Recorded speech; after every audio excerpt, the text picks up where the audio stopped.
గరుడ పురాణం చదివితే ఎంత మంచిదో చెప్పుకునే ముందట అసలు గరుడ పురాణం గురించి చాలా పెద్ద అపోహ ఉంది కదా. ఏమని ఎవరి ఇళ్లల్లో పెట్టుకోకూడదని అంటారు కదా.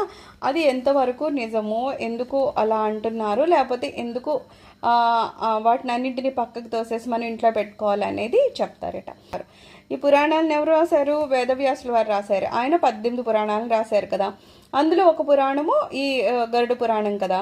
అయితే 18 పురాణాల రూపంలో మనకి వేదవ్యాసుల వారు మత్స్య, మార్కండేయ, భవిష్య, భాగవత, బ్రహ్మాండ, బ్రహ్మవైవక్త, వరాహ, వామన, వాయు, విష్ణు, అగ్ని, నారద, పద్మ, లింగ, గరుడ, కూర్మ, స్కాంద పురాణాలు అనే 18 పురాణాలని భగవత్ స్వరూపాలు, అంటే వేదము ఆ రూపంలో వచ్చింది. అయితే ఏమంటున్నారు, వేదముని మన వేదవ్యాసులు వారంట 18 పురాణాల కింద ఆగించి మనకిచ్చారు.